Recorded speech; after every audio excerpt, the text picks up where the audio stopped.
হাজার হাজার কোটি টাকার এক ধাক্কা খেতে যাচ্ছে ভারতের ক্রিকেট। বিরাট কোহলি থেকে ধোনি সহ তারকা ক্রিকেটাররা হারাবেন মোটা টাকা। ভারত সরকারের এক সিদ্ধান্ত বদলে দিচ্ছে গোটা ক্রিকেটকে। কি সেই সিদ্ধান্ত? ভারতে পাশ হয়েছে অনলাইন গেমিং বিল। ভারতের জার্সি স্পন্সর ড্রিম11 সহ সকল ফ্যান্টাসি স্পোর্টস অ্যাপ বা রিয়েল গেমিং অ্যাপ নিষিদ্ধ করা হয়েছে। তবে ক্রিকেটারদের সঙ্গে কিভাবে যুক্ত ছিল এই সংস্থাগুলো? আইপিএল সহ ভারতের বেশিরভাগ ক্রিকেট লিগ এই ধরনের অ্যাপ থেকে পাওয়া অর্থের উপরে বেঁচে থাকে। এই সংস্থাগুলোকে বলা হয় ভারতের ক্রিকেটের অক্সিজেন। এমন সিদ্ধান্তে সমস্যায় পড়েছেন অনেক ক্রিকেটারও। হাতছাড়া হবে লোভনীয় সব চুক্তি। ভারতীয় তারকা ক্রিকেটারদের কে কত টাকা আয় করেন এই অ্যাপগুলো প্রচারণা করে চলুন জেনে নেওয়া যাক। ওয়ালটন এখন দেশের সীমানা পেরিয়ে পৌঁছে গিয়েছে 50টিরও বেশি দেশে।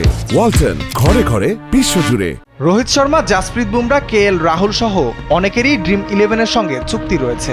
শুভমান গিল, মোহাম্মদ সিরাজ ও সৌরভ গাঙ্গুলির সঙ্গে চুক্তি রয়েছে মাই11 সার্কেলের। বিরাটের চুক্তি ছিল এমপিএল-এর সঙ্গে। আর মহেন্দ্র সিং ধোনি বিজ্ঞাপন করেছেন উইন্ডো সহ ড্রিম11-এর হয়ে। এই সকল চুক্তির জন্য এক এক ক্রিকেটার এক এক রকম অর্থ নেন। কোহলির চুক্তির পরিমাণ বার্ষিক 10 থেকে 12 কোটি টাকা, ধোনির 6 থেকে 7 কোটি টাকা। তুলনায় তরুণ ও অপরিচিতরাও নেন বছরে 1 কোটি টাকা। সব মিলিয়ে ভারতীয় ক্রিকেটাররা হারাবেন বার্ষিক 150 থেকে 200 কোটি টাকা। কেন্দ্রীয় সরকারের ধারণা, এই অ্যাপগুলি লাভের টাকার একাংশ খরচ করে সন্ত্রাসবাদে মদদ দেওয়ার মতো একাধিক অনৈতিক কাজে। তাই আইন করে এই ধরনের অ্যাপগুলো নিষিদ্ধ করা হয়েছে। শুধু অ্যাপগুলি নিষিদ্ধ হয়নি, কোনো ধরনের প্রচারণা করা যাবে না বলে জানিয়েছে ভারতের কেন্দ্রীয় সরকার। রাফিউল ইসলাম রাতুল, কালবেলা।